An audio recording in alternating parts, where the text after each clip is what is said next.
Hi, everybody. I'm Pete Christensen, I'm Coffee Brown. and welcome to episode 18 of Don't Die Dumb.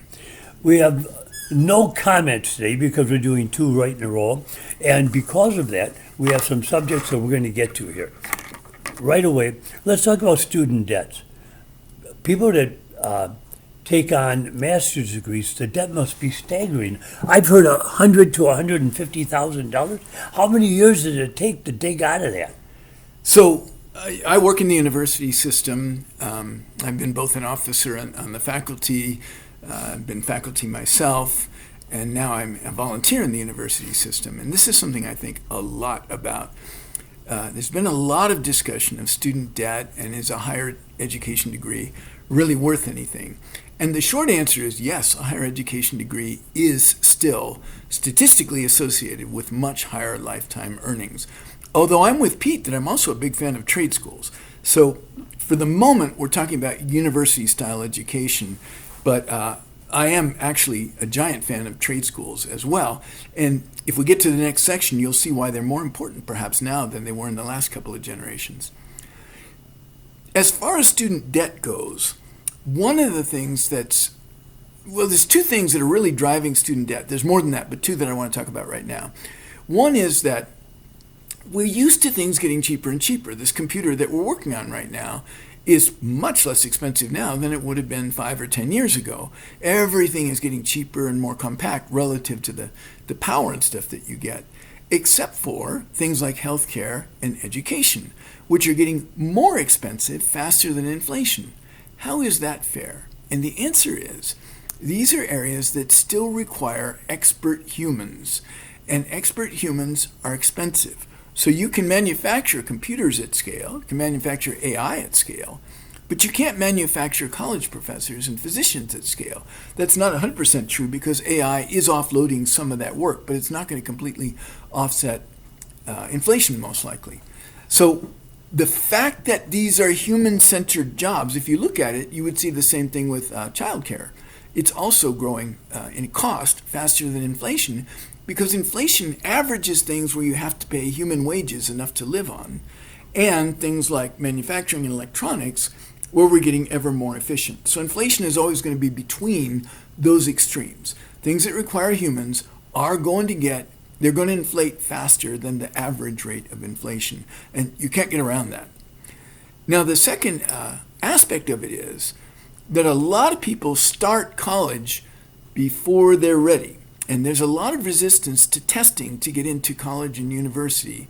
I will tell you right now, I do not represent a universal or even necessarily a consensus point of view, but I'm going to pitch that everybody should test into the university, and they should not accept admission if their test scores are marginal. You have to be ready to go to university, and you have to think carefully about the major that you pick. I do not agree that a university is just a high-level vocational school. You need to do some exploring there, you need to do some growing up there, and you need to have liberal arts and other things that are not directly components of the profession you're going to go into, because you're going to have leverage in society as a degreed professional worker. But if you start university and do not finish, you get the debt but not the benefit. And that is a huge number of people that are making it look like the cost of university doesn't pay for itself.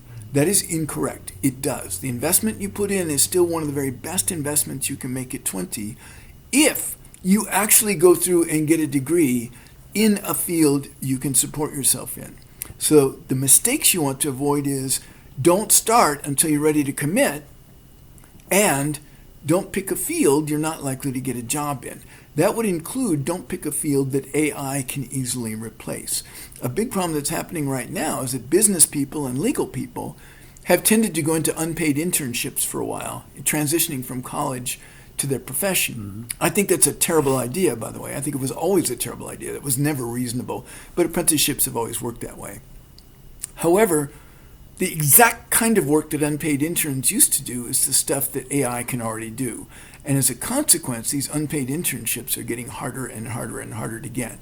So we need to think about structures that encourage companies to cultivate people straight out of college which they don't want to do because it involves some expense, and then those people might move to another job.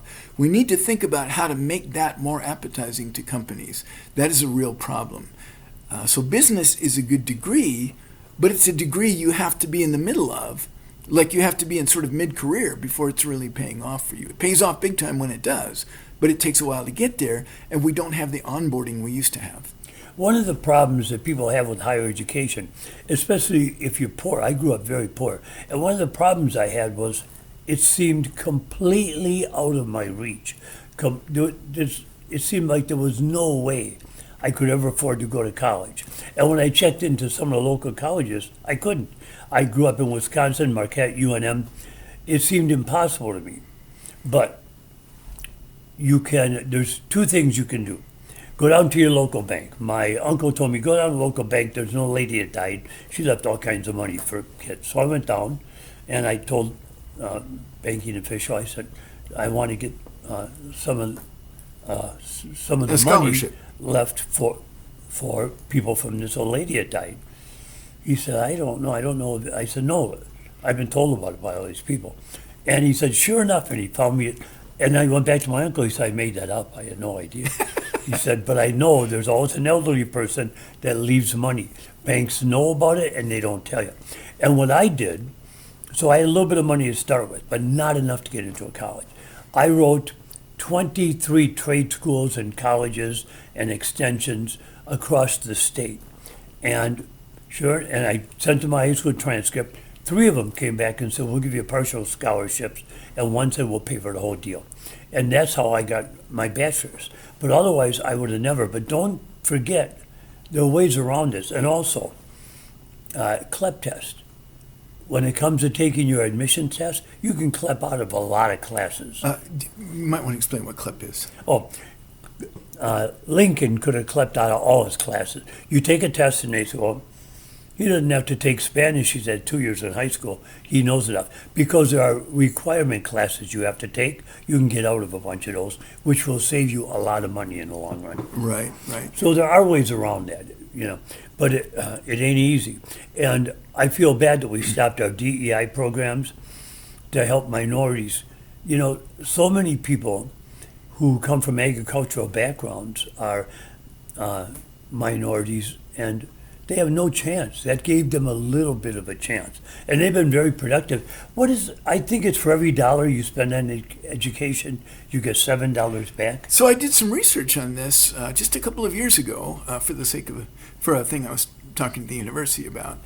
And the ratios vary a lot from state to state and year to year, generation to generation. The worst ratio I've ever seen is you get $2 back for every $1 you put into education, so 100% return. That's pretty great. But the best ratios I've seen are up in the 11 range. Wow. $11 to 1. So one of the best things any state or community can do for its own economy is to educate the people that grew up there. There are a lot of scholarships around, and many of them are small ones, like Pete was just talking about. They're not all big-name scholarships, and a lot of them are really looking for people who come from poor backgrounds. Personally, I did time in the Navy, and that helped pay for my bachelor's degree. And then I did HEAL loans, very small amount of loans, actually, to go to medical school. There are low-interest student loans.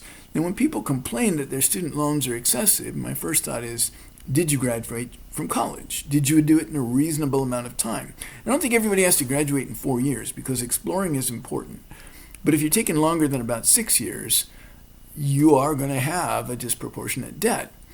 And did you get a degree that you can actually earn a living in?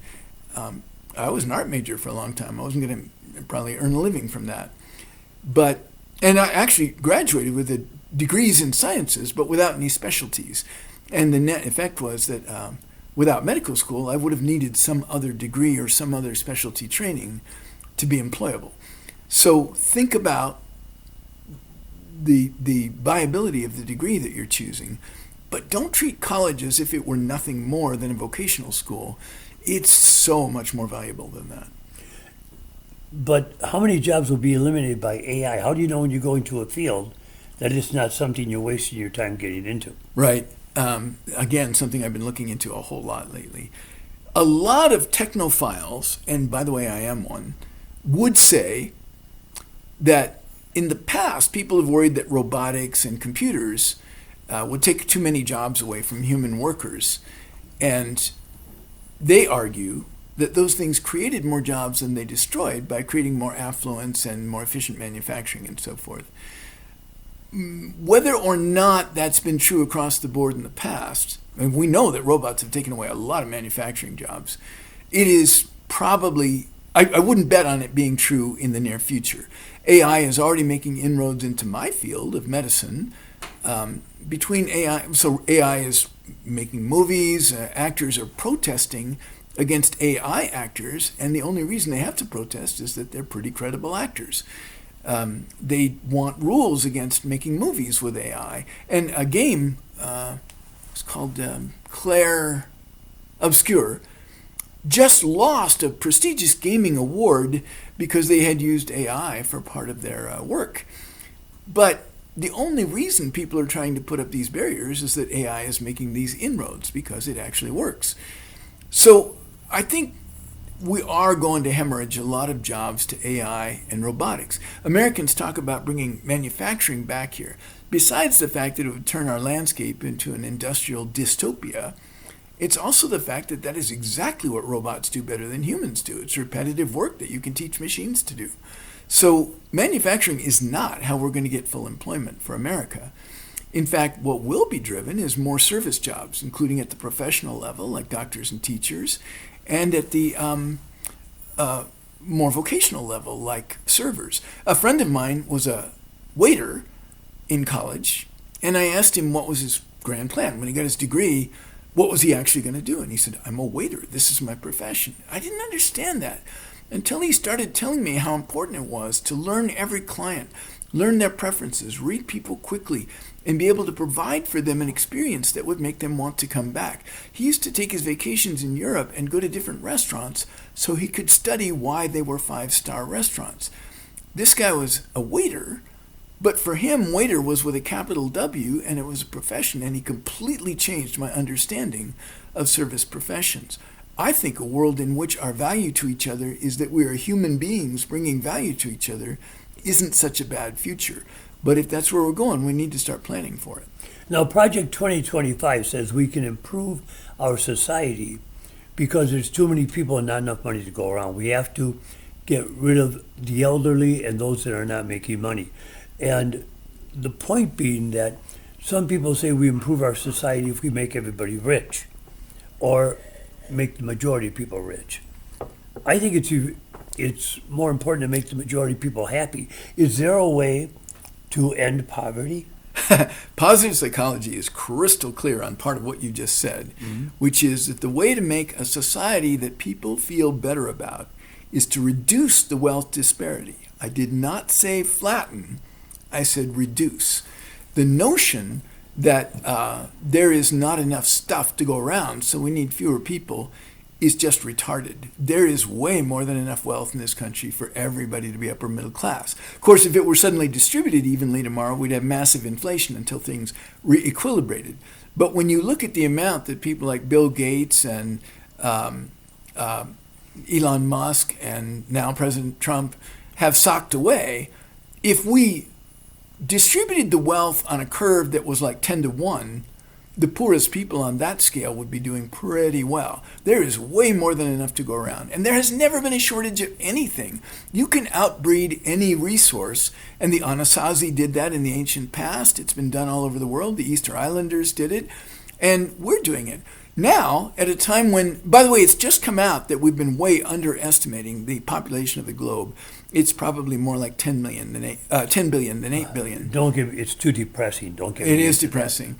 But when neonatalists, pronatalists start saying, well, we need to make more babies, it's a disaster if we don't have so many babies.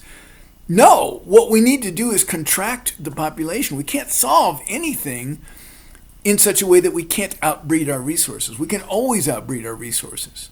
If no flies ever died, it would take, if I remember correctly, a month for flies to reproduce so many that the earth would be 3 feet thick in nothing but stacks of flies. Okay? Humans don't breed as fast as that, but the math is the same. Reproduction is infinite, resources are not. That ought to be clear to anybody. Now, Lyndon Johnson, who for the large part has been vilified because he was a hard guy to work with. I knew two people that worked as cameramen for Lyndon Johnson, and he was mean. He had a real abrasive personality, but he did more to get us out of poverty, to try to pat down poverty than anyone else that I can think of. His whole plan, the Great Society, as it turned out years after he was dead, was really a good plan. It really helped people. So all the maggots just rolled their eyes because they regard all of the social net as taxing hardworking people in order to support parasites. But in fact, most people only ever are on social programs for 3 months or so out of their whole life, and often at the start of a career that later on becomes lucrative. I was on food stamps for just about that, about 3 months. Cheryl and I were, and I've paid hundreds of times back in taxes what that cost the system. I guarantee you made a profit on my food stamps. There are, though, other ways than just tax the rich and spend on the poor. One is to demand a living wage, which would be scaled to both region and inflation. And another is they're what are called the social determinants of health. These are the aspects of a community that make sure children grow up with their brains not damaged by malnutrition and violence, who are more committed to being part of society and community. And we talked in our last 2 episodes ago, we talked about how the Victorian society that favored white males, only 15% of white males own their own home. But in the Obama society, the woke leftist society, 70% of white males own their own home. The reason is the more fully everybody participates in the economy, the better everybody does. So we want to educate even people we don't like. You might wish that all the money in the U.S. were in the hands of old white men, but in fact, making sure everybody can make a living will improve your chances of buying that new car or that new house. 40% of the food we have here in America goes to waste. It's amazing how much we have and how much we don't use. But when you're talking about dispersing the wealth, aren't you talking about communism? No. So the opposite of a bad thing is almost always another bad thing. Another way to say the same thing is you can exaggerate any good idea into a bad idea. So the idea that we pay people who contribute more, we pay them more, well, I don't really have a problem with that. And I'm pro-capitalist. But when you don't have any guardrails at all, you wind up with a situation like we have now, where 0.1% of the society owns 90% of the stuff. There's no shortage. It's just that a few people are hiding everything in their warehouses, so to speak, and the rest of us can't get anywhere near it. So we could absolutely have a society like most societies in the industrialized world, where the scale of wages is more like 1 to 10 or 1 to 20, rather than 1 to 10,000 like we have in this country. And there's a thing called the Gini Index you might want to read about, Gini. It's named for an Italian researcher. And it shows that people's satisfaction with their society, and therefore their social stability, doesn't have to do with how wealthy they are, but how wide the gap is between the rich and the poor. And in our present society, it's a bigger gap than it was when we rebelled against King George. So the overall way to improve society is to help educate people and help them get out of poverty. But what can the average person do? And I will tell you this, there are all kinds of programs where you can volunteer. I volunteer, I unload trucks at a food bank once a week. I only do it once a week, and sometimes not even that. But they'll call me and I come down and I help them. There are all kinds of programs you can get involved with for just a few hours a week. Too many people think that if I volunteer, that it's going to take up all my time. My ex-wife knows 5 languages, and they always wanted her to come down to the hospital to help them interpret. And she didn't because she was so afraid that it would be a full-time job and she couldn't get out of it. They're not. There are all kinds of volunteer opportunities that you can do in your society that that are not full-time. They're the bare minimum. So helping other people strongly correlates with feeling better about your own life. And that makes sense to me. As a teacher, when I feel best about myself is when my students succeed. And when they surpass me, I feel even better. And most martial arts senseis will say the same thing. Their goal is to produce students who are better at their prime than the sensei was at his prime or her prime. So helping other people is one of the best ways to make your own self happier. And I do agree with the right that voting for higher taxes, as important as it is, can be parsed as using other people's money to feel good about helping the poor. That is not my argument at all. My argument is that the stronger the whole economy is, the stronger your personal economy will be. Now, when you talk about people getting out of poverty, the president recently said last week, I believe, that the reason you can't afford a house is because all the immigrants are buying them up.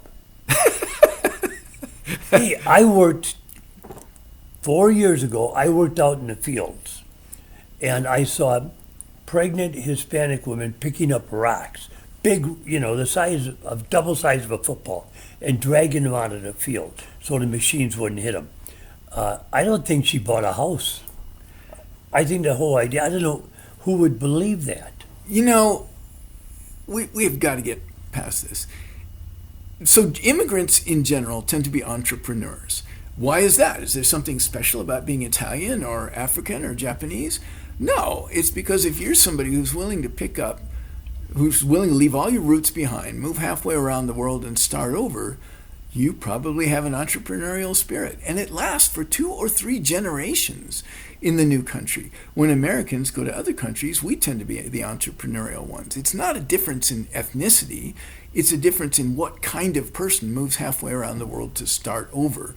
And because they are entrepreneurs, they tend to be job creators rather than job destroyers. The notion that the housing market is tied up because of so many immigrants buying houses is just hilariously wrong. But it does bring up another argument I'm hearing a lot lately, which is if only we didn't have all these regulations, well, then we could build more houses cheaper. That would solve one problem by creating another one. But the reason we made those regulations was because of all the problems we caused in the past. So, no, I don't actually think the way to save America is to turn the entire continent into a Kmart parking lot or an apartment complex. I think don't worry about population. There are 360 million of us, higher than that actually. We've been undercounting. There's plenty of people in America to run the economy. But if all of the economy is socked away in the hands of a tiny 0.1% of the country, well, then everybody else feels poor. So, no, we have much easier fixes available to us than to keep overbreeding. We're not getting through this century. I mean, we're already in a climate crisis. Do you know how long we've known about the climate change? Since Abraham Lincoln's time.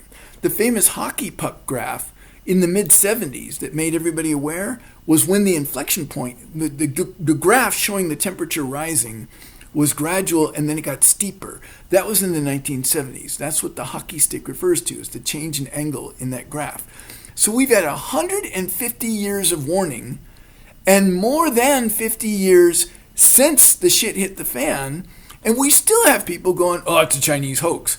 You know that we're getting less snow every year than we used to. You know that ski resorts are being destroyed because they can't get enough snow. You know in your own local area that your summers are getting hotter, that every year for the last more than 20 years now has been the hottest year on record. If the Chinese are somehow pulling this off as a hoax, they can control the weather and we should surrender to them right now.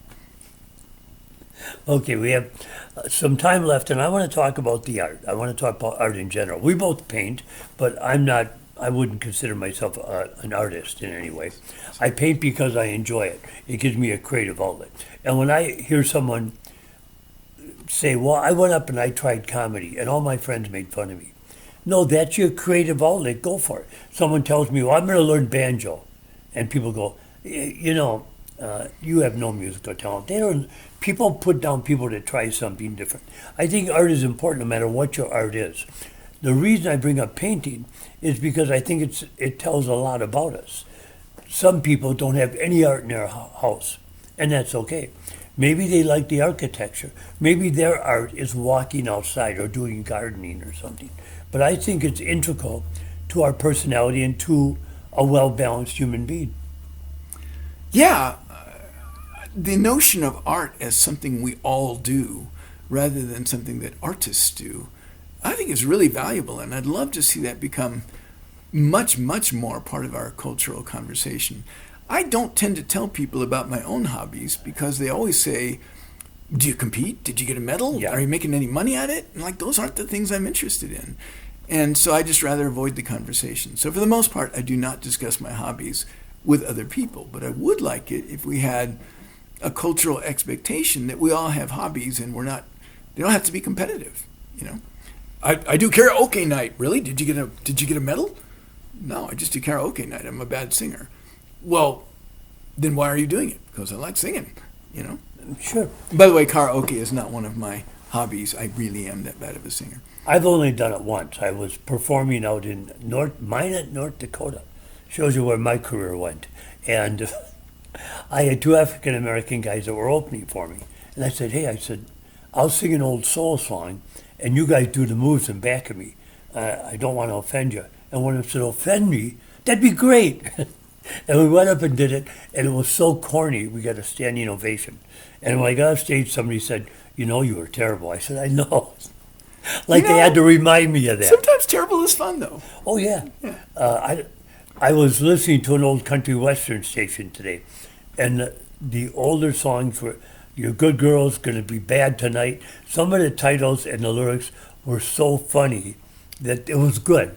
I'm sure college kids, how many college kids put on Reefer Madness or something just to goof on it, or put up, other movies that I thought were good. How many movies, let me ask you if you're watching, and if you're not, how could I ask you?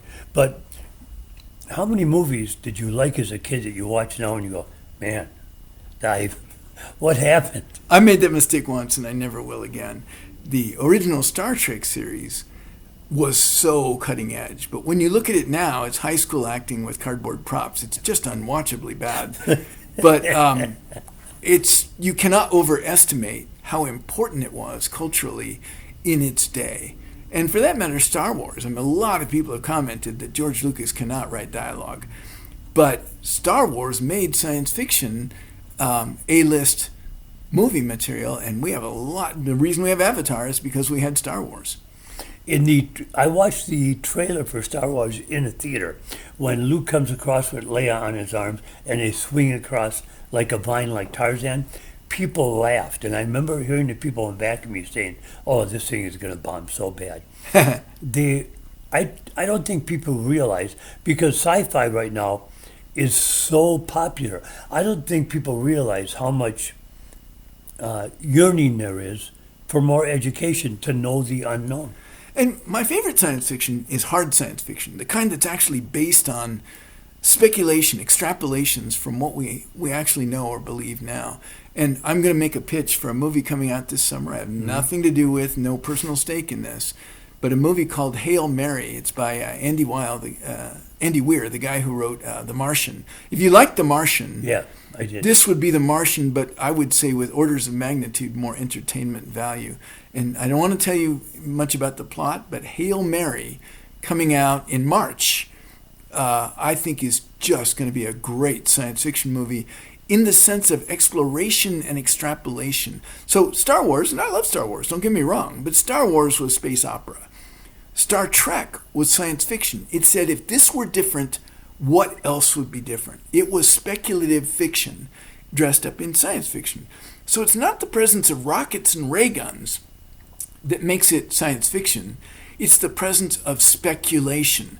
And for a while now, I haven't enjoyed a lot of science fiction because it's all been either military stories, space combat, let's go kill some aliens, or it's been dystopias, Mad Max and Hunger Games and things like that. Mm-hmm. And so Gene Roddenberry's vision was an optimistic vision of the future. He said, what if we had these matter replicators? That was actually his core idea, the matter replicators, so that nobody was fighting over material stuff. If you needed a hamburger or a diamond ring, you just ask the replicator to make you one and you're done, move on. And so everybody had to care about stuff other than objects, other than material goods. Where would that take us? That was the core of Gene Roddenberry's exploration. The show had the first black-white kiss. It talked about racism and economic disparities, and maybe a lot of things that the far right would consider leftist propaganda, but it looked at ideas. And that is the heart and soul of science fiction. So, highly recommend, even though I haven't seen it yet, I've read the book, Hail Mary by Andy Weir. There was a science fiction movie made in South Africa in which, and I don't remember the name of it, but in which huge alien craft, parked itself over the city of Johannesburg. District 9. And the aliens came down to Earth, but instead of them lifting us up to their level, they hung out in the ghetto and they enjoyed prostitution and extortion and all the horrible things they learned from us. And I loved that movie, but whenever I have someone watch it, they go, "That's horrible, I hate it." I don't. The other movie I really liked, and it's comedy sci-fi, was the movie in which they go into the future and find out the United States has been totally dumbed down. Idiocracy. Idiocracy. Everybody has become... We're living it now. Well, perhaps. I'm serious. Look at the movie Idiocracy. It is actually the world we live in right now. Perhaps. That's a sad note to end on, but we have to end on it. Thank you so much for watching. As we've said in the past, anything you want to let us know, please message me. We'll get it and we'll talk about it. And complaints are some of the best part. The stuff you disagree with us on, that's gold. We want to hear that, but tell us why. Tell us what you think is a better take. So until next time, I'm Pete Christensen. I'm Coffee Brown. And remember, Don't die dumb.